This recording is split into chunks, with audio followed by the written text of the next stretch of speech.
Gracias, Eduardo. Buenas noches a todos. Gracias por acompañarnos, a nuestros dos invitados que todavía no se conocen, que están ambos viajando por trabajo. Muchas gracias por coordinar, poder estar aquí esta noche con nosotros. Hoy, como decía Eduardo un poquito más pues anteriormente, vamos a hablar de arquitectura del posconflicto dentro del marco del curso de inclusión social en el urbanismo.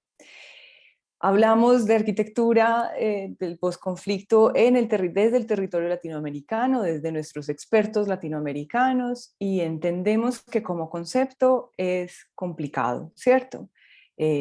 Podemos hablar que los conflictos en Latinoamérica han pasado, en el caso de Colombia se puede hablar de un territorio de posconflicto o no, ya lo vamos a conversar, pero quiero empezar por presentarlos a ustedes dos que no se conocen y así los conoce también quienes nos acompañan. Oscar, te presento a Elisa Silva. Elisa Silva es arquitecta venezolana, ella fue fundadora, pues es fundadora, creadora de eh, Enlace Arquitectura y Enlace Fundación, desde donde trabaja en proyectos que lo que buscan es la vinculación, no, quiero tener esta palabra absolutamente correcta, la integración de las ciudades, la integración de los barrios dentro de las ciudades. Se ha ganado un montón de becas y premios. En el 2005 se ganó un premio en Roma de Américas, es cierto. Es, se me La fue la Academia nota. Americana en Roma, La sí. Academia Americana, correcto, en Roma. En el 2011 se ganó la beca Will Wright de Harvard. En el 2017 se ganó la beca de la Fundación Graham y en el 2019 la beca Luca para artistas. Además es profesora, es o ha sido profesora invitada de la Universidad de Princeton, ha dado clases también en Harvard, también en la Universidad de Toronto, como nos estaba mencionando anteriormente, y así he enseñado en Harvard GSD también y en la Universidad de Simón Bolívar. Es coautora de varias publicaciones y bueno, otras cosas que de pronto podemos nombrar un poquito más adelante, pero quería pues que supieras un poco más del background o del trabajo que ha hecho Elisa y cómo efectivamente se ha trabajado en Nueva York, en Boston, en Atlanta, en Caracas, y ha dado clases por todas partes del mundo. También se ha dedicado a estudiar universidades desde Chile hasta, bueno, Oaxaca, que es desde donde nos recibe hoy. Elisa, muchísimas gracias por acompañarnos esta noche. Te voy a presentar entonces a Óscar Santana. Óscar Santana es arquitecto de Medellín. Óscar es arquitecto y magíster en arquitectura de la Universidad Nacional de Colombia. Él ha sido coordinador de proyectos para la EDU, que es la empresa de desarrollo urbano de la ciudad de Medellín. También ha sido director de proyectos especiales de Viva, que es la Agencia para la Vivienda de Antioquia, ¿o me equivoco, Óscar? ¿Cierto? La empresa Es de vivienda de Antioquia. La empresa de vivienda de Antioquia. Es profesor en la Universidad Nacional de Colombia, profesor en la Universidad Pontificia Bolivariana, también aquí en Medellín, y es profesor en la escuela, perdón, en la maestría de procesos urbanos de la Universidad EAFIT. Y lo tenemos súper invitado esta noche, principalmente porque desde su puesto hoy en día como decano de la Universidad Santo Tomás, aquí en Medellín, está liderando proyectos, ¿cierto? Está movilizando y fortaleciendo los estudios y los análisis de cuál es el rol de la arquitectura en estos territorios de conflicto. Entonces yo quisiera que empecemos con una primera pregunta, ¿cierto? Sabiendo que este tema de posconflicto es uno que tiene muchas aristas y que podríamos entrar a discutir muy largamente, quisiera preguntarles, ¿qué es la arquitectura para el posconflicto? ¿Uno cómo se aproxima a ese concepto? Clara, tú nos dices, arrancamos. Arranquemos. Yo me voy a tomar el ¿Qué es la atrevimiento de arquitectura empezar para el posconflicto? porque un poco, digamos, te insinuamos el tema. Primero agradecer a Elisa. Estuve leyendo algo sobre sus proyectos, su obra, y a Clara y a Eduardo, pues por la invitación. He estado muy pendiente de los 3 programas anteriores, las 3 transmisiones, me han gustado mucho. Y bueno, y el término, yo diría que lo primero, Clara, para dejar dejar de entrada es el término posconflicto. Yo creo que es un término que yo creo que es más una excusa, porque quizás el término es incorrecto, pero digamos que nos ayuda a tener un contexto de lo que nos ha sucedido en muchos de los países latinoamericanos, y es que a partir de una serie de crisis urbanas y rurales, pues empiezan unos procesos de, llamémoslo, pacificación, entrega de armas, y todos estos asuntos asociados a la justicia, paz, reconciliación, en donde se empiezan a hacer preguntas muy importantes, y es, bueno, ¿qué vamos a hacer con estos territorios que, entre comillas, cambian de dueño un poco y adquieren otras dinámicas, donde la gente está retornando después de pasar décadas de violencia muy tremenda? Y nosotros, digamos, en algunos espacios académicos y profesionales, pues hemos querido como hablar de ese término, de ese concepto de hombre, miremos otros territorios, miremos otras zonas de la ciudad y del país, donde quizás el Estado y la academia han estado muy ausentes, que van transformándose a una velocidad mucho mayor a las velocidades de la planeación formal de una oficina de planeación, y centremos nuestra atención allá, ¿cierto?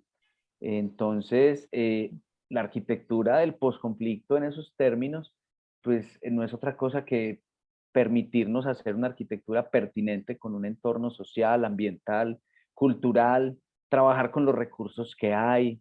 Yo creo que en épocas donde, yo fui formado en épocas donde se hablaba del high tech, y yo creo que hoy estamos hablando un poquito del, del low tech, ¿cierto? Un poco de trabajar con lo que hay, de trabajar con las comunidades, pero entender también mucho el rol que juegan ellos y nosotros, ¿cierto? No se trata pues tampoco de delegar ciertas responsabilidades técnicas, urbanísticas o arquitectónicas.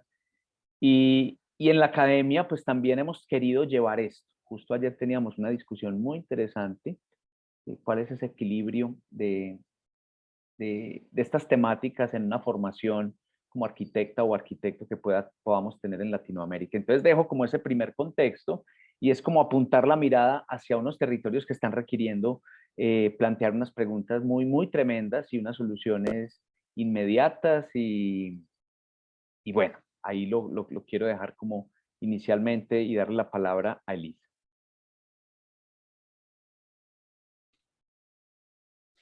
Bueno, gracias, Oscar. También un placer para mí tener esta oportunidad de conocerte. Igualmente, un poco indagado en las cosas que te interesan y en el trabajo que avanzas. Así que un placer para mí poder tener esta conversación igualmente.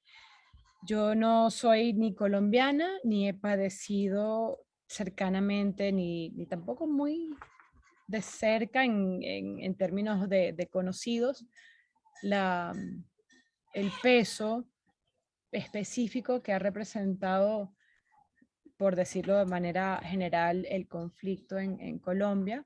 Conozco algunas aproximaciones, vamos a decir, desde el arte o arquitectura, que me llaman la atención y me parece que son reflexiones importantes a quizás discutir en este espacio. Pido disculpas por todos los sonidos de animales que me acompañan en este espacio actualmente, pero es así. El, el rol del arquitecto no es pequeño, así sea difícil imaginarlo, especificarlo en este tipo de situación. Yo creo que comunidades y personas quieren y merecen un reconocimiento del, eh, de lo que han vivido, ¿no? De lo que han perdurado, del mal manejo de sus derechos por el cual pasaron, de un reconocimiento incompleto. Y aunque eso no pareciera ser un tema de arquitectura, me queda completamente claro que el espacio, el ambiente construido siempre tiene un papel didáctico, y ahí hay siempre la oportunidad de comunicar aquello que es importante para una comunidad, para un territorio, comunicar desde el espacio, ¿no? Comunicar didácticamente los valores culturales de ese lugar, de esa gente, de ese espacio. Entonces, sin profundizar todavía en los casos que he podido conocer a través de la literatura y los registros en Colombia, sí, imaginando hacia adelante lo que pudiese o debiera suceder en el contexto de Venezuela para reconocer víctimas que injustamente han sido violentadas por arbitrariedades de una autoridad mayor, es algo que algunas personas nos preguntamos, nos imaginamos, ¿qué requiere eso? ¿Qué se imagina la población como un proceso de reparación? Y aprovechando que he estado los últimos años dando clases en los Estados Unidos y que además soy mitad americana por nacimiento, por madre, por mitad de mi cultura es absolutamente gringa, la forma en que la sociedad está, quizás como antes en los 60 y nuevamente ahora, digiriendo, asimilando y ojalá, espero, reconociendo la reparación que se le debe a una población de origen africano que fue llevado contra su voluntad como esclavo a un territorio donde sirvieron a la producción y eventualmente al inicio del proceso capitalista en los Estados Unidos y que hasta el día de hoy han sido las víctimas de violentas tomas de su riqueza, de su propiedad,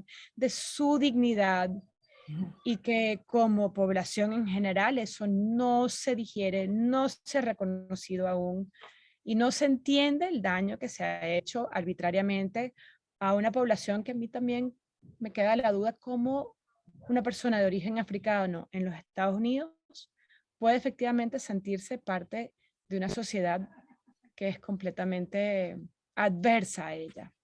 Y es un recorrido, un camino importante a considerar en múltiples dimensiones, pero desde lo que nos compete, que es la disciplina de la arquitectura, repito, el espacio es un educador y el espacio le permite al ciudadano, por más lejos que tenga un conflicto rural, vamos a decir en Colombia, un conflicto político en otro país, un conflicto de territorio como ocurre ahora entre Ucrania y Rusia, un conflicto que siempre va a tener como base un contexto lejos, que no tiene pertenencia, ni yo he sido cómplice en producirla, pero que me afecta, que es una injusticia.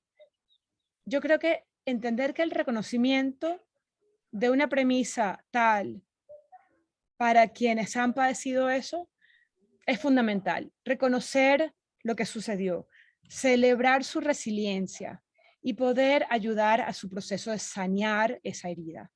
Todo eso puede suceder en el espacio porque el espacio se comparte con otros. Y si los otros reconocen tu sufrimiento y los otros están contigo en un reconocimiento de ti ante una injusticia, es potente, es muy potente a la hora de sanear esa herida para esas víctimas. Entonces, como arquitectos somos facilitadores de esa reflexión y ese diálogo en el espacio. Yo quisiera, me parece súper interesante como mencionas todos estos otros elementos de conflicto en la humanidad, o sea, tan contemporáneos como lo que está pasando en Ucrania en este momento, ¿no? Entender que el conflicto entonces es casi que una condición humana, ¿cierto? Es algo con lo que vamos a tener que seguir lidiando, ¿cierto? Mientras estemos en esta tierra. Y quisiera aprovechar para conocerlos un poquito más, porque siento que ambos le ponen tanta energía desde su trabajo, tanta convicción. Se necesita tanta convicción para tener la energía de hacer lo que ustedes hacen y enfocar su inteligencia y su intelecto y su creatividad y su energía de convicción y de personas hacia esta temática. Yo quisiera saber qué es ese momento en que les convence o cuál es esa reflexión a nivel personal o profesional que les convence que la arquitectura es una herramienta para manejar el conflicto o el post-conflicto? Pues, Clara, mira, un poco retomando lo que mencionaban en la conversación pasada hace 8 días, em, yo fui un joven, niño, adolescente, posadolescente, en una época muy dura en Medellín, y yo creo que eso le deja a uno algo, un rayón, como decimos nosotros, en la cabeza, porque ver toda esa cantidad de situaciones que se presentaron, que afectó desde las instituciones hasta el barrio donde vivías, eh, yo creo que eso ya de entrada te deja una semilla en la cabeza de que algo no funciona muy bien y bueno, para alguna cosa habrá venido uno acá. Yo paradójicamente vivía o coincidencialmente llegué a vivir parte de mi infancia en un barrio muy cercano a donde hoy suceden parte de los proyectos urbanos de la ciudad en la Comuna 13 y nunca supe que ese barrio que yo tenía ahí al lado, que era el barrio que había que esconder, se convirtió después, 20, 30 años después, en parte de mi formación como arquitecto. Lo segundo, yo también atribuyo a que, en estos días lo hablaba con un gran colega que invitamos a la universidad, hay una condición autobiográfica también, no solo de los sucesos que te tocan, sino de la sangre que tienes un poquito. Yo tuve un papá educador y una mamá trabajadora social que hacía sus visitas en la Comuna 13 y visitaba familias que tenían problemas internos y ella llegaba a la casa y trataba de no contarnos, pero a veces uno la veía mal, como tocada porque le había tocado ver un tema de violencia intrafamiliar, de conflictos entre vecinos y cosas. Eh, Participo como estudiante en una universidad pública donde hay estudiantes de diferentes partes de la ciudad, de diferentes regiones, incluso algunos casi que desplazados por conflictos armados. Bueno, hay una serie de historias que a uno lo han tocado permanentemente. Perdimos algunos colegas en esa situación violenta de Medellín hace algunas décadas. Y yo termino mi carrera como con toda esa historia detrás y empecé, yo te lo decía Clara, hace pocos días, a trabajar diseñando una vivienda multifamiliar en una unidad cerrada de algún barrio con un estrato socioeconómico pues muy favorable, y yo sentía que algo no estaba bien. Yo sentía que trabajar con una persona que admiraba, diseñando unos proyectos de vivienda en donde mis comités de obra eran definir unas puertas de unos closets, unas chapas de unas puertas. Yo sentía un poco que mi formación no estaba llegando donde yo quería que sucediera. Y tuve la fortuna de, de buscar un poco intencionadamente, pues, dónde quería estar, dónde quería trabajar. Y me involucré con los proyectos públicos, no sabía en qué problema me estaba metiendo y empecé a encontrar en aquellos barrios que tuve tan cerquita a mi casa, Comuna 1, Comuna 2, hoy pasaba por encima de la Comuna 1 y 2 y veía parte de esos proyectos allá como parte de esa epidermis de ciudad, en la Comuna 13, Comuna 8 y 9, encontré que ahí fueron como mis lugares de formación. Yo hoy todavía tengo grandes amigos allá que participaron en procesos, llamémoslo así, como de confianza con las comunidades, que nos atendieron porque nosotros prácticamente llegamos de visita a sus barrios y empezamos a desarrollar una serie de proyectos en un momento donde sabíamos que había acabado de pasar todo el proceso de desmovilización de varios grupos armados entre 2003 y 2004, y digamos que y la ciudad ya había presentado unos procesos de transformación tremendamente potentes. Jorge mostró muchos de esos,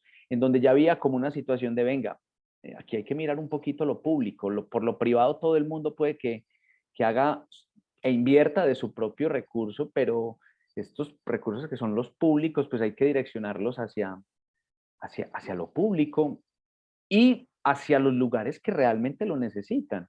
Soy un convencido de que todavía tenemos muchas tareas pendientes. Ahorita que Lisa hablaba previo, entre telones, hablaba de lo importante que es tener como ciertas cosas a muy pocos minutos de distancia y no gastarse el kilometraje del carro, teniendo que utilizarlo, pues el poder llevar a ciertos barrios tanto desarrollo.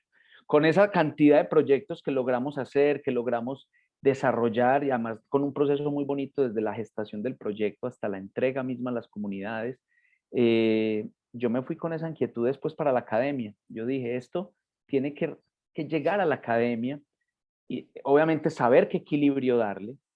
He conversado con colegas que dicen, no, no, no, no, no, Oscar, allá no hay que ir a ver nada, la realidad es una cosa, la academia es otra cosa. Y yo le dije, difiero un poco y posiblemente yo creo que sí es posible formar arquitectos muy, muy contundentemente, untándolos un poco de cierta realidad, ¿cierto? Aparte porque los estudiantes que uno recibe pues provienen de unas realidades completamente conflictivas y si no las entendemos desde ahí, desde esa sinapsis que también se hace en la universidad, pues los vamos a perder después. Entonces, y ahí yo sentí que cuando yo veía esos proyectos ahí desarrollándose, construyéndose, la gente participando, los vecinos haciendo parte del proceso de construcción, ver la entrega, ver la apropiación que tienen de ciertos espacios, yo dije, para esto estudié, yo estudié para esto. Esto fue lo que yo quería hacer.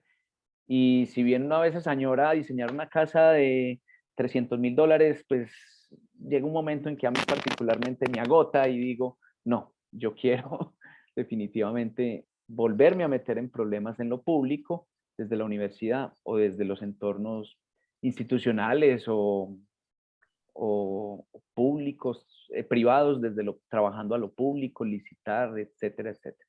Ahí lo dejo. Una historia muy, muy emocionante.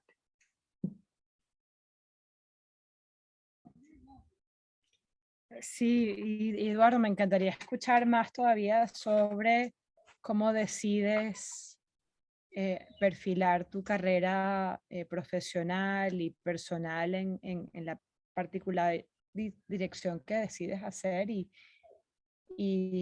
tratar de ir atrás. O sea, eso es interesante en el momento en que te encuentras ahora, poder hilar hacia atrás y por qué tomaste ciertas decisiones, inclusive la de estudiar arquitectura, habiendo tenido padres como los que tuviste y habiendo vivido ese momento tan históricamente cargado como el que efectivamente te tocó, ¿no? En Medellín. Yo creo que para estudiantes, sobre todo, las decisiones que toman de cómo se van a posicionar ante sus comunidades, su entorno, sus ciudades, sus países, sobre todo viniendo de Latinoamérica, es muy importante compartir esas historias personales porque, como bien sabes, nosotros nos encontramos continuamente con una población joven que reciben en sus casas muchas directrices, pero quizás una muy fuerte siempre: aquí no hay nada que hacer, váyase, emigre, deje Latinoamérica, busque su camino en otro lugar, ¿no? En Norteamérica, en Europa. Y yo a todas esas voces les trato de recalcar lo pertinente y el privilegio de haber sido parte de una formación, sobre todo de una institución pública, donde el país le apostó a su juventud, le hizo posible una gran educación pública sin costo o con poco costo, y que esa formación, revertirla y llevarla hacia tu propio espacio, no tiene parangón. O sea, eso no lo vas a poder, el fruto de esa cosecha no será nunca igual en otro lugar fuera de tu propio contexto, tu país, tu espacio que conoces y no solamente por un sentido de deber, sino por un sentido de es tu cultura, la entiendes, la conoces. Esa cultura no es sencilla, es compleja. Esa complejidad no es un problema, celébralo, busca cómo potenciarlo, busca cómo hacer un proyecto que celebre toda esa complejidad, esa riqueza. Porque nos quedamos en la pesadilla, en lo difícil, en la complicación, en lo injusto, vamos, no sabemos muy bien cómo leer el mundo medio, como la taza medio llena o la taza medio vacía. Pero al chico dentro de Latinoamérica que llega a ser un universitario, wow, o sea, una decisión tan bonita si lo retribuyes a tu lugar o si lo usas como plataforma para emigrar, también es válido y también se entiende. Ahora, el trayecto de Medellín, con la distancia que yo tengo no siendo paisa, aunque me hubiera encantado porque soy amante de Medellín y tengo amigos que atesoro y he aprendido tanto de Medellín, pero además de todo lo que cambiar la inercia. Eso es lo que me parece tan bonito que hay que resaltar de Medellín.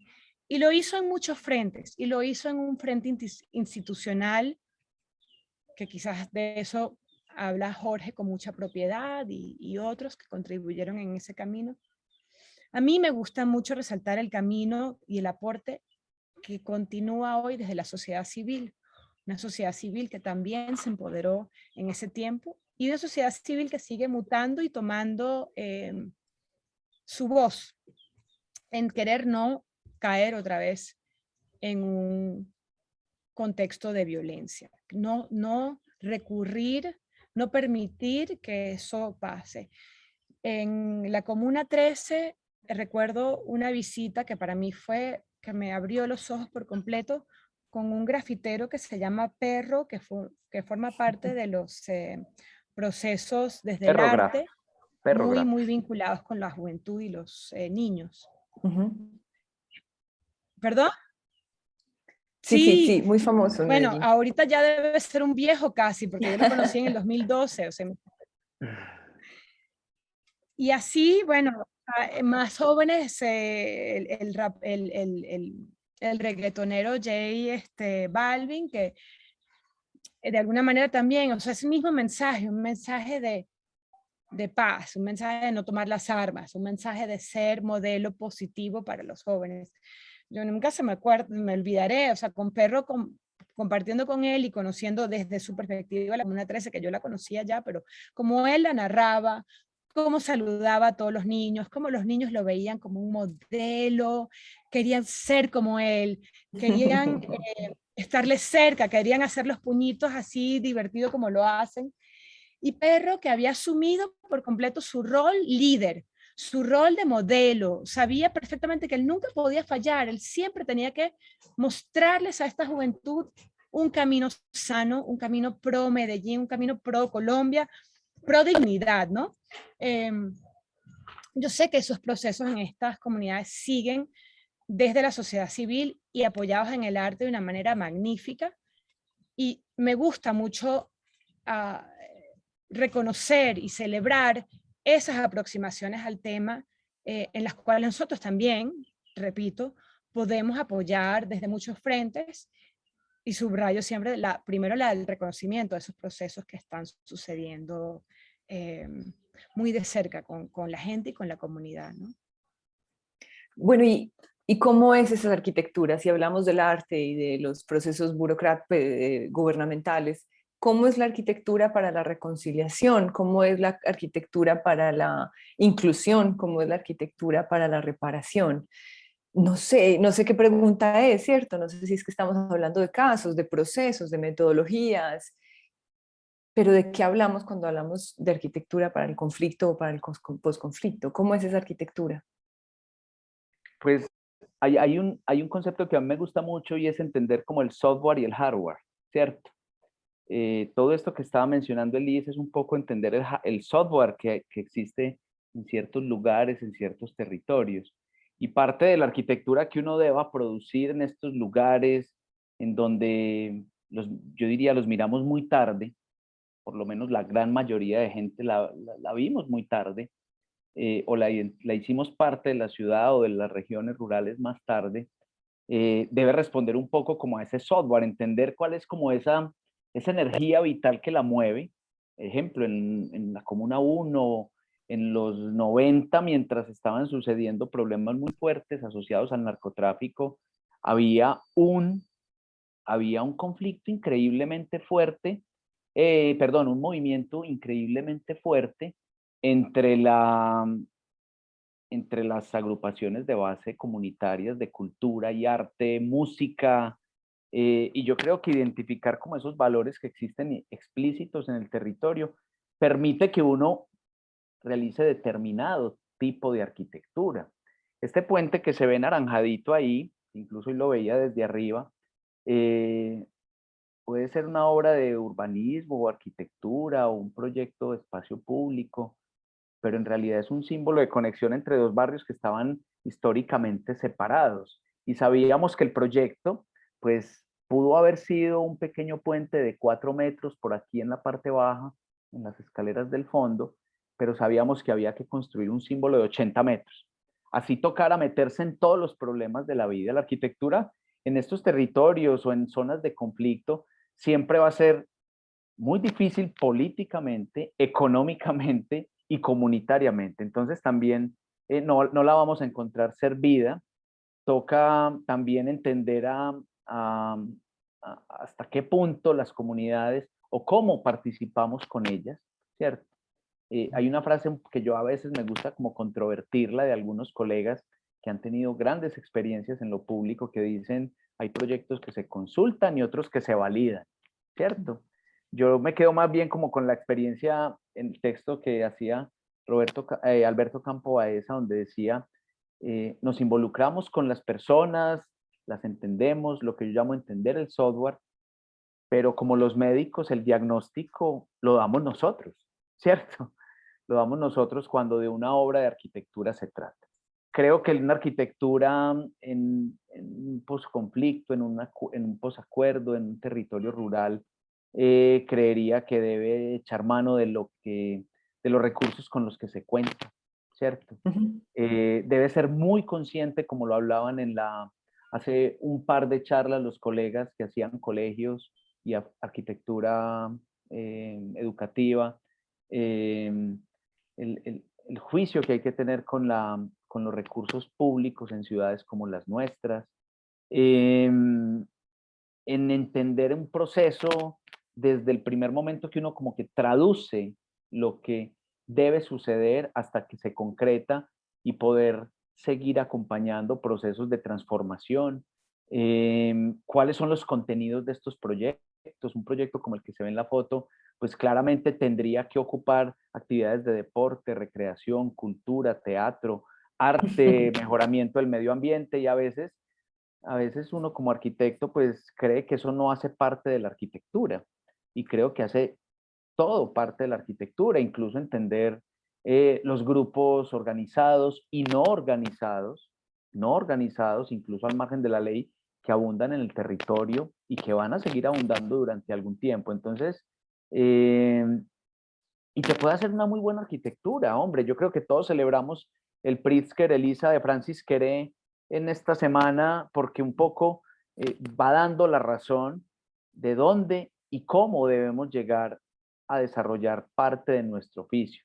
Habrán otros tipos de ciudades, pero a mí particularmente, pues me convocan más este tipo de problemas, como el de este problema de la foto, de cómo conecto 3 barrios históricamente separados sobre una vía cercana al Metrocable y 2 quebradas, barrio La Francia, barrio Andalucía, barrio Villa del Socorro, y la arquitectura de un posconflicto, por decirlo así en los términos de la conferencia o de la charla, también es una arquitectura acotada, de un tamaño manejable, no es de kilómetros y kilómetros, no es de maromas y maniobras extravagantes, sino que también debe pasar un poco, no sé si la palabra sea humildad, pero sí debe echar mano de esto, ¿cierto?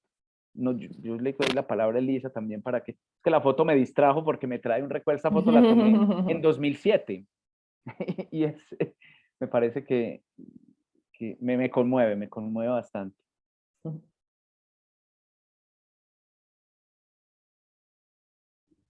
Sí, no sabía, Oscar, que estabas involucrado en ese proyecto que sin duda es muy simbólico ese puente, ¿no? El que une dos barrios enfrentados, dos bandas de jóvenes enfrentados que una vez es sencillo atravesar la quebrada, pues se va diluyendo la posibilidad de mantener esa distancia, ¿no? Esa disociación. Y yo, quizás para aportar un poco a esta conversación, el espacio en sí, sin duda, creo que lo decía, puede ser muy didáctico, ¿no? Puede evocar un mensaje que no es obvio y que el que participa en ese lugar y en esa transformación tiene una oportunidad también de transformarse ellos mismos en cuanto a sus conceptos prejuiciados o sesgados con respecto a este otro que han colocado en el rol de enemigo, adversario, maléfico. Y hay un ensayo de una profesora colombiana en la Universidad en Boston University que se llama Ana María Reyes, no sé si la conocen, pero ha publicado un ensayo hace unos años ya, que a mí me lo compartió una amiga socióloga, tangencialmente lo veía de interés para el trabajo que yo hago, y se llama Lugares de Reparación, espacios simbólicos en reparación, o en inglés se titula Sites of Repair and Symbolic Spaces of Reparation. Ella contrasta dos experiencias, una que fue este espacio que se llama Fragmentos, más bien una intervención artística de la superartista colombiana Doris Salcedo, y otro ejemplo que contrasta y le pone como sí, referentes antagónicos, de alguna manera es una experiencia de la reconstrucción o habilitación de un espacio que se llama la Casa del Pueblo en El Salado, en Colombia también. El primer caso con Doris es una intervención curada por ella, creo que lo trabaja también en conjunto con otro artista que se llama Carlos Granada, y la familia de personas víctimas de violencia en contextos de confrontaciones armadas y relacionadas con la FARC, se traducen a través de su participación en la producción de una obra artística llamada Fragmentos y dirigida, curada, o sea, orquestada por una cabeza, una mente, quizás no ella misma parte, o quizás ella tangencialmente afectada, pero que ella le permite al que participa hacerlo desde su perspectiva, ¿no? Y para producir una obra que se ha establecido a priori. Y esta intelectual, profesora, como decía Ana María Reyes, debo admitir que lo coloca como una experiencia quizás no tan exitosa en lo que se quiere lograr, que es realmente un sentido de sanear heridas, de reparar, de reconciliar. El proyecto es bellísimo estéticamente, sin duda, y nunca por menorizar los logros de un artista de tanta trascendencia, ¿no? Pero me llama mucho la atención la yuxtaposición que crea con respecto a una casa del pueblo, con un techo en pendiente a un agua, que realmente fue como se coloca en esta experiencia como narrada por la profesora, una co-creación, un co-diseño, una coparticipación en todo ese proceso donde la casa comunitaria es el resultado de diálogos, de conversaciones, de qué queremos, de cómo queremos que sea, de participar en su diseño, de participar en su construcción, sin la jerarquía establecida como en el previo ejemplo, sino que en este caso no hay jerarquía, hay una invitación absoluta a que las personas que necesitan repararse porque un familiar de manera totalmente arbitraria y violenta fue privado de su vida y de su participación a futuro en una vida juntamente con su familia que no será, y lo duro que eso significa, como reflexionando, ¿es posible realmente que ese proceso de saneación interior y esa reparación suceda sin el componente creativo, sin su voz, sin su huella en el diseño? Y quizás lo que se argumenta en este ensayo, y yo lo comparto, es no, el mismo resultado no será posible en un proceso donde tú simplemente sigues instrucciones versus aquel donde tú has participado creativamente en a dónde ir sin saber dónde llegar. Yo no he dirigido procesos de esa manera, no he sido convocada a acompañar pueblos cuyo sufrimiento es real, es intenso, es injusto, necesita ser reconocido.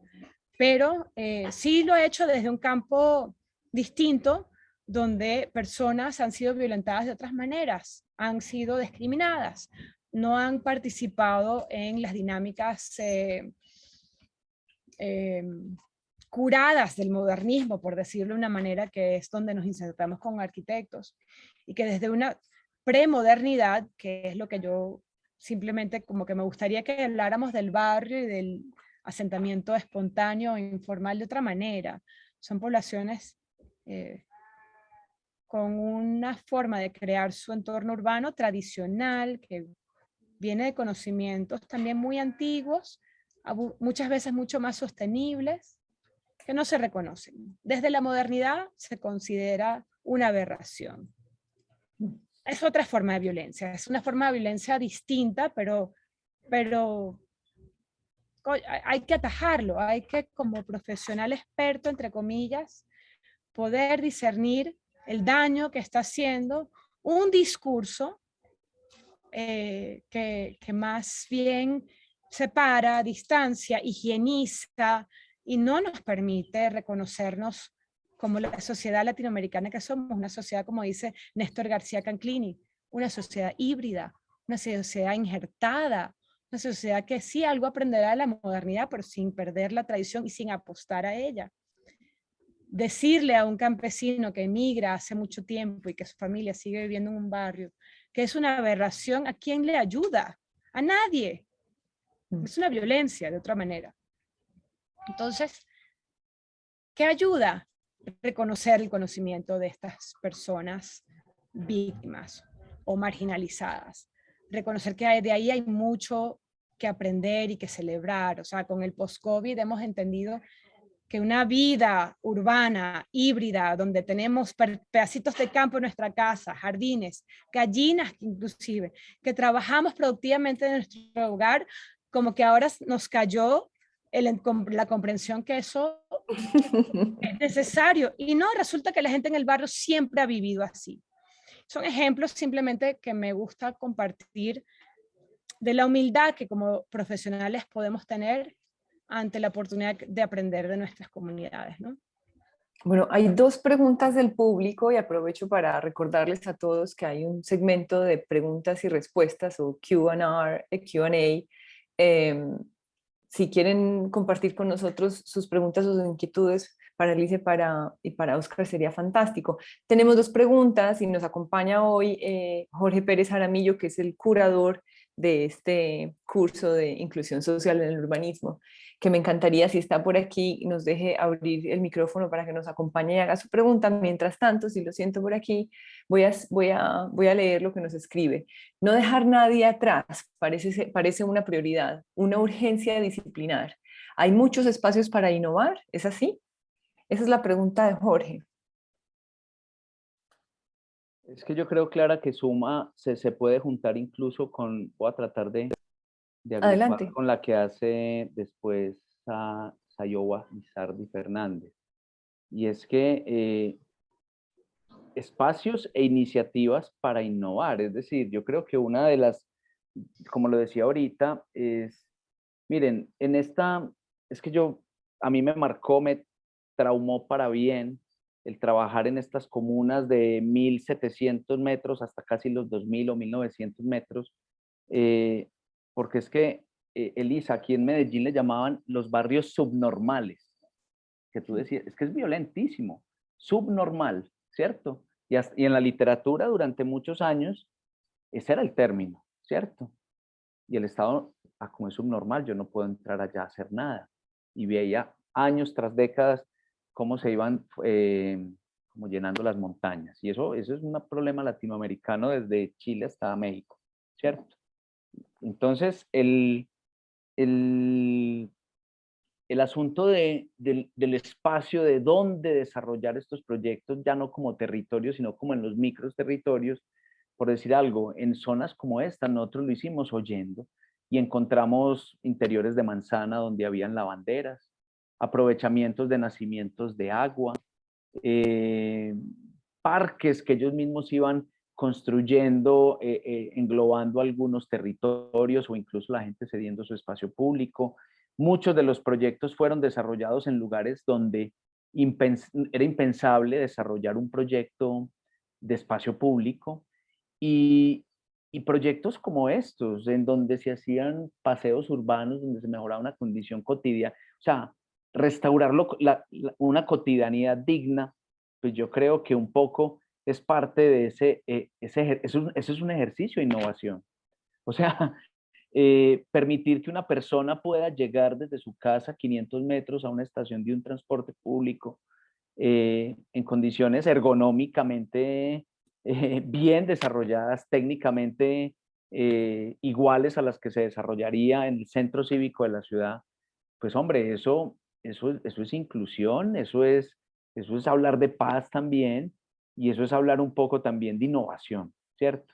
Hay una experiencia muy bonita que no se menciona mucho, pero yo siempre que puedo la menciono, y es el PRIMED, una experiencia, Lisa, que se hace por allá en los 90 con apoyo incluso de recursos europeos, y el PRIMED, que es el programa de mejoramiento de barrios en la ciudad de Medellín en la década de los 90, amparado en la Consejería de Paz para Medellín, cuando Medellín empezó a requerir una intervención fuerte del Estado y con recursos extranjeros. Yo no entiendo por qué se termina, bueno, o sí, políticamente no se entiende por qué, pero eso ya sería otro live.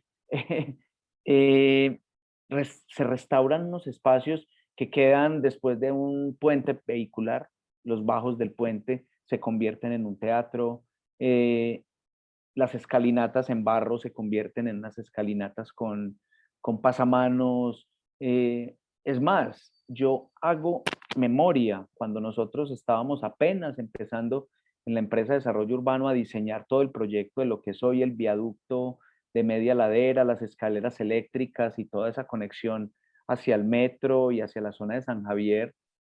En ningún momento pensamos que eso iba a convertirse en una zona turística.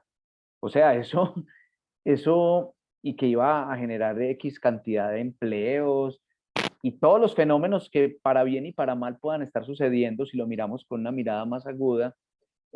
No, pensábamos simplemente, hombre, esto hay que ampliarlo, hay mucha más gente de lo que se hizo en el primer, en el 93, hagamos un muy buen proyecto y casi que un poco desconociendo muchos fenómenos de violencia, quizás los entendían mejor los colegas sociólogos, nos esmeramos por hacer muy buena arquitectura, y si algo estaba mal hecho, perdón, pero esto hay que restituirlo, hay que arreglarlo, es recurso público, y yo creo que eso se mira como innovación, miren que en estos lugares es hacer las cosas como se hacen en otras partes, y eso está muy bien, hacerlo sin escatimar en que quede muy bien construido, ¿cierto? Y yo creo que la innovación en nuestra ciudad sucede. Yo tengo una conferencia que me gusta mucho cuando me invitan a hacerla, porque es que a mí me persiguen los límites, se llaman límites, bordes, umbrales, ¿cierto? Toda la vida como que yo he desarrollado arquitectónicamente y urbanamente hablando, y las experiencias en las que he tenido la oportunidad de participar son como en sectores limítrofes, como de borde, de frontera, como donde no se pasa de un lado al otro, donde no se puede entrar. En Medellín es muy marcada las zonas de las quebradas. Yo pues estaría todas las quebradas y los caños de agua que tributan al río Medellín. Para mí ese es el proyecto, es un proyecto de ciudad.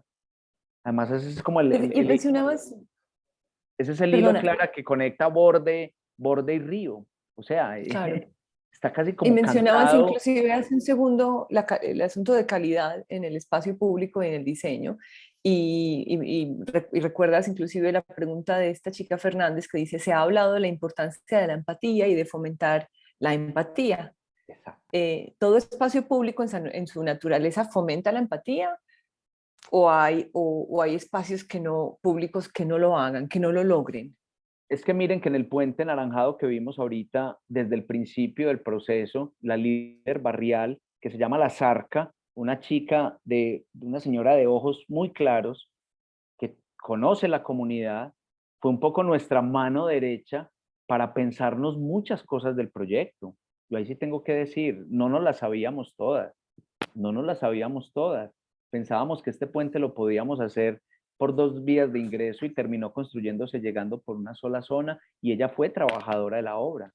Fue trabajadora de la obra y estuvo el día de la inauguración con el alcalde, y yo diría que ahí hubo mucha empatía. Si eso no hubiera sucedido, si no hubiéramos convocado acá a doña Rosalba, posiblemente el proyecto podría desaparecer. Cierro con una anécdota que me cuenta un colega homónimo de nuestro colega Orlando García. Hay otro Orlando García metido en la comuna número 1, y él me cuenta la historia de un parque en donde un día llegaron 2 empresas de la alcaldía, 2 secretarías, la de deportes y la de obras públicas, y cada una había licitado de manera independiente un proyecto diferente en el mismo lote del parque.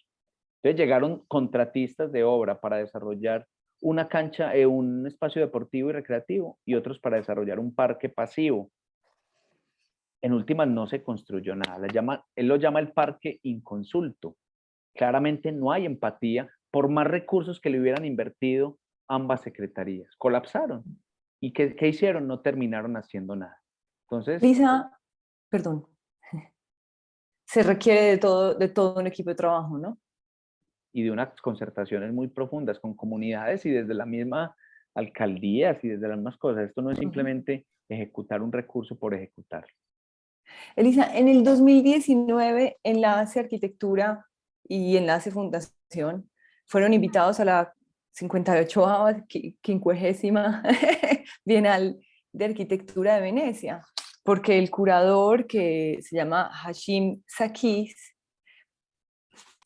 se preguntó cómo viviremos juntos, ¿no? Esa fue la pregunta que llevó a Enlace Arquitectura a la Bienal de Venecia. ¿Nos podrías contar y un poco también como llevar un poco de la mano de una de las preguntas que nos hacen, qué otros gobiernos han logrado estas, qué otros territorios en Latinoamérica han logrado esto, cómo llegó la Palomera, el proyecto de la Palomera a la Bienal, y eso, y estas lecciones de latinoamericanas, cómo llegan a ser relevantes o llegan a ser parte de la pregunta global, ¿no? Sí, sí, seguro. Y gracias por la pregunta. Quiero quizás hilarlo con lo que venía reflexionando Oscar, que me parece tan pertinente. No se trata de buenas intenciones. O sea, seguramente esas 12 personas que se aproximaron con proyectos para ese específico lugar tenían la mejor intención, pero es más, hay que ir más allá, hay que tener la humildad de entenderse facilitador con entusiasmo, con posibilidades de escuchar. Es tan importante aprender a escuchar. Si yo le diría a alguien estudiando arquitectura, escucha, escucha, escucha, y tener la curiosidad de escuchar. Y luego facilitar diálogo, facilitar las posibilidades de sintetizar ideas en algo físico, que para eso nos hemos formado, sin imponer, y agarras tus buenas intenciones y canalízalas de una manera humilde, no imponer, escuchar y facilitar procesos, ¿no?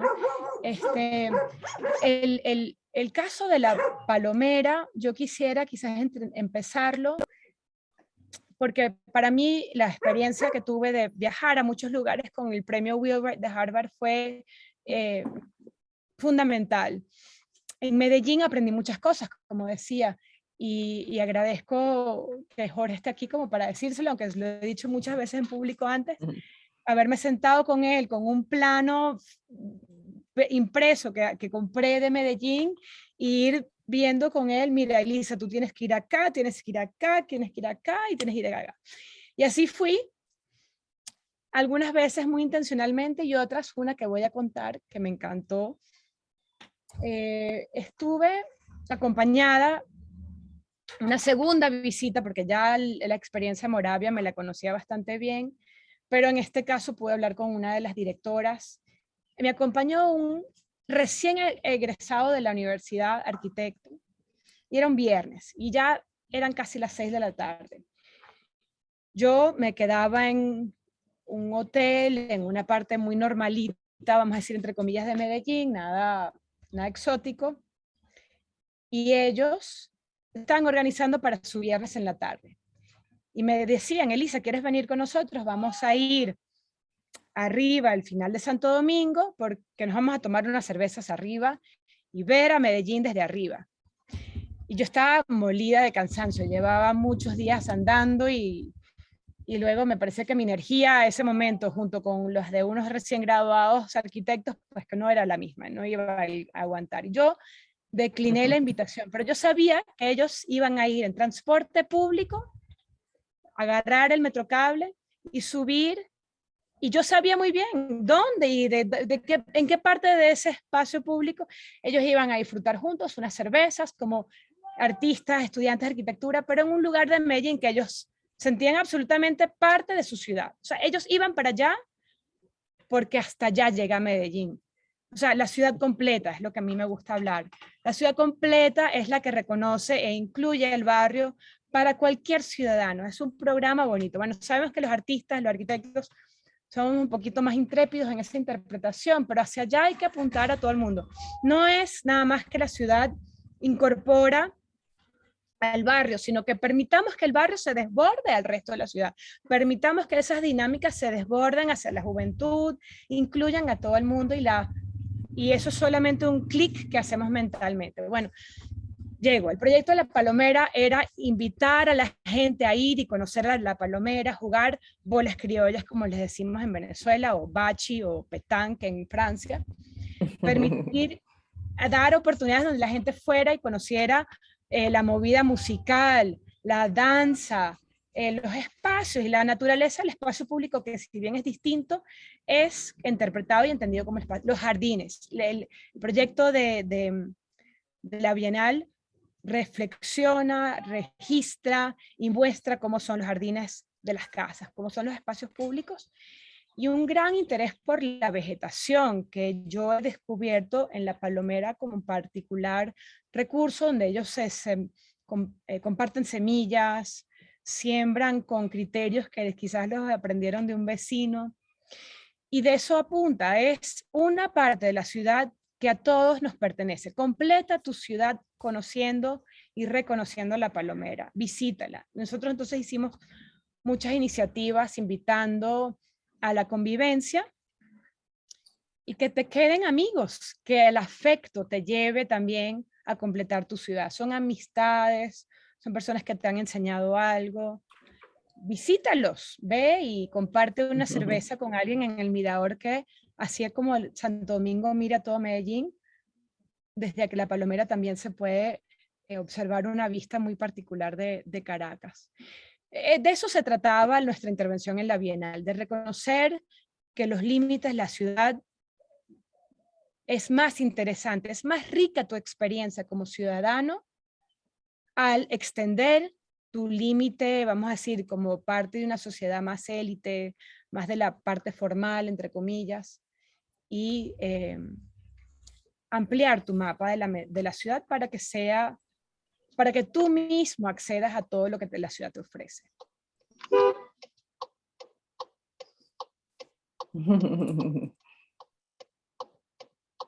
Jorge, ¿nos acompañas? Por aquí sueno. Sí, quería simplemente saludarlos porque estoy muy emocionado oyendo la conversación de Lisa y Oscar, mi admiración y mi gratitud, y quería simplemente decir un asunto, y es: como nos siguen tantos estudiantes, a mí me parece de extraordinaria pertinencia tanto el conjunto de la actividad sobre inclusión social urbana como esta conversación en particular, y señalar que tal vez no hay un momento más apasionante de futuro para nuestra disciplina que el actual, porque la fuerza del COVID y otros problemas nos están llevando a entender que hay una buena porción de la población de este planeta que ha estado esperando a que lleguemos como profesión y creo que lo que nos están contando él y Oscar pues es muy bonito. Termino diciendo que yo compartí unos aprendizajes muy bonitos en la Facultad de Arquitectura de la Santo Tomás, donde Oscar es el decano actualmente. Yo llegué a la facultad y me encontré con él y con un grupo de profesores que venían trabajando en esta apuesta por el posconflicto y creo que es una maravilla de experiencia. Conozco lo que ha hecho Elisa y lo que han hecho algunos otros colegas en Caracas y en Venezuela y me parece que América Latina es un laboratorio muy hermoso y muy espectacular. Quería decir eso ya que Clara me había invitado a hacer algún comentario. Gracias, Jorge, muchas gracias. Para complementar lo que dice Jorge, Clara, también cuando Elisa dice hay que escuchar, y voy a ingresar un ratico en la academia porque creo que también es importante, por lo que dice Jorge, hay que escuchar también a los estudiantes. A veces nosotros hablamos mucho pensando que tenemos como la sabiduría, y yo en los últimos meses me he dedicado mucho a hablar con mis estudiantes, con las personas que estudian en la universidad. Yo construyo, Lisa, todos los principios de semestre un mapa donde voy ubicando puntico a puntico de dónde provienen ellos o sus familias, y el solo mapa ya te da una ruta de cómo orientar una escuela de arquitectura.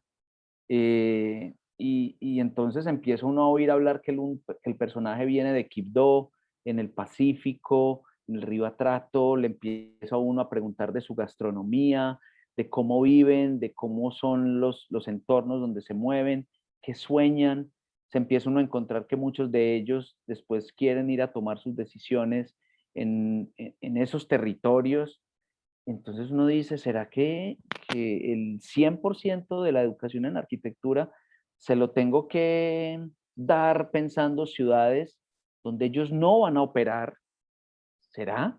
Y yo creo que ahí el mensaje también que Jorge menciona, y en este momento más que nunca, donde ya nos empezamos un poquito a quitar más los tapabocas y ya le empieza uno a ver otra vez los rostros a las personas, es entender de dónde provienen.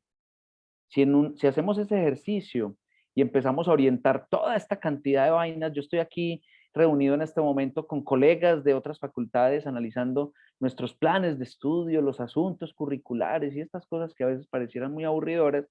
Si nosotros orientáramos eso en función de una conversación con nuestros estudiantes, el camino podría llegar a ser otro, podría llegar a ser otro. Hay que encontrar ese equilibrio. ¿Qué de la realidad de ellos absorbemos como universidad y se las inyectamos? Elisa, yo lo menciono mucho, algunos dirán, este ya va a contar la historia de Maturana en Turbo, pero Elisa no la conoce y yo estoy conversando con Elisa, ¿cierto? Entonces le voy a decir a Elisa, un estudiante brillante, nacido en Turbo, se viene a estudiar a Medellín. Turbo es borde de Antioquia, saliendo al Océano Atlántico con unos problemas muy fuertes y unas oportunidades ambientales y económicas brutales. Hoy se declaró distrito portuario y el estudiante se viene, estudia su carrera, tiene muy claro que se va a devolver a Turbo, empieza recién egresado a participar en la oficina de planeación, después lo nombran secretario de planeación, hoy es el alcalde de Turbo. Tiene 10 personas egresadas. Elisa, y cuando uno se reúne con él, con el gobernador, con el alcalde y todos otros alcaldes, él te sigue diciendo profe. Te dice, profe, por más que uno esté participando como un director o un coordinador de algo, no, te dice profe. Entonces, cuando uno hila esta pequeña microhistoria llevada a la universidad, pues hombre, esa extrema modernidad bauhausiana funciona muy bien, pero cómo la conectamos con esta tradición y estas situaciones que suceden, por contarte una de muchas historias, ¿cierto? No, gracias por compartirla. Ni yo ni muchos que estarán escuchando la conocen y se te paran los pelos y es de llorar por tantas dimensiones de lo que comprende. Así que sí, coincido. Hay que escuchar mucho más y hay que también darle al estudiante una posición diferente de la clásica, donde ellos también nos enseñan a nosotros, también llevan un poco la dirección hacia cosas que han vivido y que hará que esta educación que uno le puede ofrecer les toque y los invite a ellos a ser el próximo alcalde de su pueblo, o eso, a tomar riesgos, a ser muy... a escuchar la voz interior que les dice, yo descubrí algo. En la clase del profesor Oscar Santana, yo descubrí este fenómeno. Ahora yo soy responsable de llevarlo hasta su fin, porque yo lo descubrí como alumno. Si uno como profesor le da eso al estudiante, imagínense, o sea, estamos como que permitiendo producir unos caminos de liderazgo que nos pueden llevar a lugares muy, muy privilegiados, muy especiales, como alguna producción como autóctona nuestra desde el mundo en desarrollo, ¿no? Desde lo que se considera la periferia, pero yo no la considero la periferia en la más mínima. Yo creo que nuestras realidades nos llevan a una creatividad, a una... a tomar lo real como punto de partida para el diseño. Lo real incluye lo económico, lo real incluye lo social, usos y costumbres, que es con lo que yo trabajo mucho acá en Oaxaca, nos lleva a tomar las situaciones como puntos y gérmenes de complejidad para diseñar. Yo no soy nada partidaria de esa suspensión de la realidad en la academia. A mí no me parece que nos ayuda. Nos enfrentamos como profesionales y nuestros alumnos se enfrentarán como profesionales a contextos sumamente complicados, y si eso no se trabaja y se ensaya desde la academia, lo que hacemos es producir unos profesionales muy frustrados, y no es culpa del entorno, será culpa de nuestra producción académica. Elisa, hay una reflexión muy bonita que yo le escuché a un colega, Anderson Ortiz, es un líder barrial que yo admiro muchísimo, en la Comuna 3, Manrique, arriba en el borde de la ciudad. Y yo lo visito mucho, hemos hecho algunas iniciativas juntos, hoy tenemos un proyecto de investigación conjunto en la Quebrada La Honda, y uno llega y uno siempre, o las personas que van, yo ya no tanto, pero algunas personas que nunca han ido dicen, uy, esta zona donde termina la ciudad sí es muy tremenda, y él dice, ojo, es aquí donde empieza la ciudad, porque la ciudad empieza donde nace el agua, donde el agua empieza a brotar y a irrigar, y entonces él tiene esa visión de que la ciudad empieza en la ladera, y con él hemos venido trabajando una serie de proyectos tremendos, tremendos, un líder barrial que lo conocí en Santiago de Chile, vean pues eso, en Santiago de Chile, un día que estando en todo este evento de la Bienal Iberoamericana, el encuentro, la Bienal Iberoamericana de Urbanismo y todo esto, ay Jorge, me va a matar, el Foro Urbano Mundial, el Foro Urbano Mundial de 2000, hace 10 años, 2014, unos chilenos estaban visitando el barrio La Cruz, viendo en las noticias cómo ardían los cerros de Valparaíso, y oían a Anderson hablar de lo que venían haciendo, y dijeron, Anderson, usted tiene que ir a los cerros de Valparaíso. Hicieron clic y se lo llevaron. Yo lo terminé conociendo allá, porque yo fui otro de los invitados, y hoy estamos obsesionados con ese territorio, no de borde donde termina la ciudad, sino de borde donde empieza la ciudad. Es que si uno ya se cambia esa manera de comprender, en este caso un valle, cambiaría mucho de lo que es, respetaría los cauces de agua, no haría las divisiones político-administrativas en donde están las quebradas, que para mí es un poco erróneo, y podría intervenir mejor los territorios e intervenirlos integralmente. Ahí hay una pregunta que dice, hombre, lo que se ha venido haciendo en Bogotá, inspirado en Medellín, debería tener otras intervenciones. Pues claro, si yo logro hacer un buen análisis, no diagnóstico, porque la palabra diagnóstico un poquito me parece ofensiva, porque estamos un poquito sobrediagnosticados. Si yo hago un análisis estratégico rápido, donde digo, hombre, la zona de la Cruz, la Honda, Comuna 3, tiene un potencial para llegar con un proyecto urbano integral que tome ese software e involucre proyectos de espacio público, equipamientos de bajo formato, proyectos de mejoramiento integral barrial con vivienda, agrupo todas las herramientas en un microterritorio, puedo generar un impacto brutal y posiblemente pueda que ayuda a mejorar los índices de seguridad del territorio. Y no tendría que comprar helicópteros y llamar 100.000 policías y fuerzas armadas y 100.000 cámaras para mejorar el entorno. Ahí tiene pues mi puya política, lo siento, hay que hacerla, pero posiblemente una manera de hacer ciudad podría ser esa, que el mismo Anderson allá arriba propone, ¿cierto? Y es necesario hacerla. Y así evitamos que llegue el de Secretaría de Salud y el de Obras a hacer dos proyectos iguales en un mismo territorio, ¿cierto? Eso, ese oír a estos personajes es clave. No te delegan la responsabilidad técnica, urbana, arquitectónica, de cuidar un recurso público a veces, ¿por qué no? O de cuidar el recurso que otros vecinos aportan, ¿cierto? Entonces, no te exime de es esa tan bonito lo que responsabilidad. dices. Sí, yo creo eso, pero o sea, hasta lo más profundo. No podemos seguir enseñando a nuestros alumnos, o sea, si bien la descarga nos la hicieron nosotros no podemos seguir enseñando que el arquitecto es el experto, es el que sabe todo, es el que tiene que ir a decir qué hacer. No menos valorizar el aprendizaje y el conocimiento, la posibilidad de sintetizar complejidades, ¿no?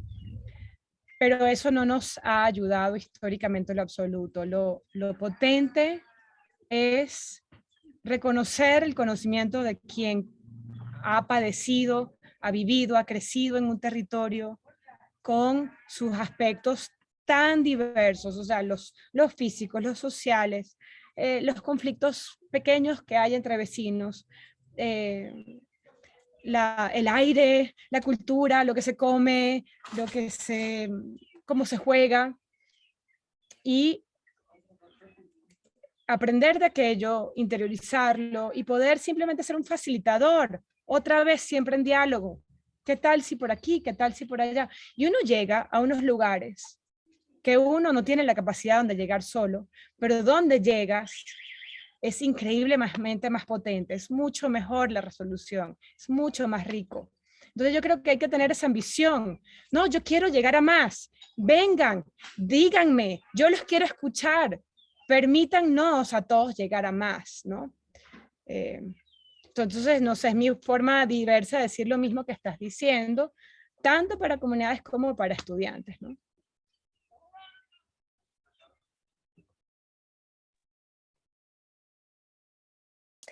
Hay una pregunta más que no quiero dejar desatendida y la hacen para Elisa. Elisa, ¿qué otras ciudades conoces donde sus gobiernos locales o ONGs han invertido en espacios públicos de inclusión como lo ha hecho Medellín?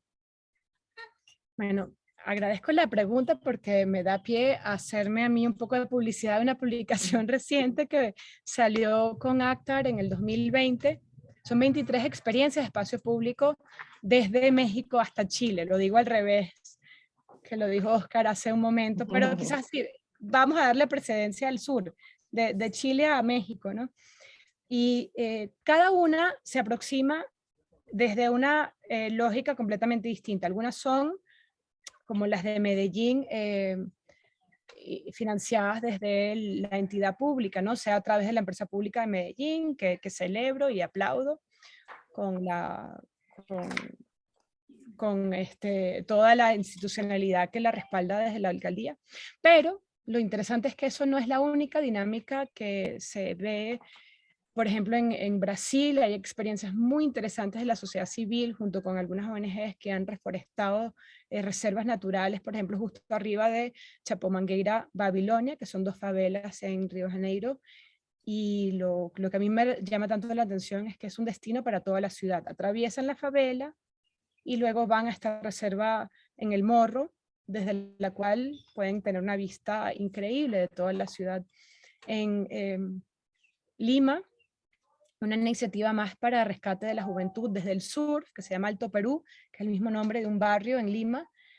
Yo intuía en el 2012 que eso se iba a compenetrar más con una intervención constante del espacio público, y así ha sido, ha evolucionado en esa dirección. En Río también hay otra que se llama Afroreggae, que es una ONG independiente del Estado, aunque recibe muchos recursos de empresas públicas muy notorias, Movistar, Coca-Cola, el Itaú, que es el banco en Brasil. También desde la juventud enseñan a hacer mezcla de música, percusión, baile, graffiti, similar un poco a las iniciativas que conocí también en la Comuna 13, pero toman una fuerza que también intervienen y le dan actividad al espacio público, y Afroreggae tiene varias sedes ya en Sao Paulo. Así en Guayaquil. Guayaquil es otra experiencia interesante desde la institucionalidad. Guayaquil ha recuperado espacios públicos sobre el Estero Salado, que fue muy contaminado y que se ha ido recuperando poco a poco, y tienen también canotaje y cualquier cantidad de deportes en el río, pero la posibilidad de recuperarla y de descontaminarla ha sido por visibilizarla con caminos lineales sobre el borde como espacio público. Entonces hay una Elisa, contraloría y, compartida de vecinos. y esa experiencia, eso que nos estás contando, esas 23 ciudades, sale en Pure Space, Pure Space, son 8 ciudades, pero 23 experiencias, sí. ya, que es Expanding the public Sphere through Public Space Transformations in Latin America Informal Settlements. Y también se Es llama esa, Puro ¿no? Espacio, Puro sí, espacio. transformación de espacio público en asentamientos espontáneos de Latinoamérica. O sea, están en castellano, es lo que voy a eso. Sí, me Maravilloso. encantaría que lo vieran y que me complementaran también otras experiencias, que hay muchas. Esto fue simplemente una investigación desde la visita, y muchas son completamente desconocidas, no se les da publicidad, no están registradas. Bueno, yo quisiera agradecerles por todo este tiempo que nos han dedicado, a sabiendas pues de que están ambos tan ocupados y en medio de viajes laborales. Muchísimas gracias por compartir y por dejarnos este mensaje tan inspirador de cómo efectivamente desde lo que parece ser una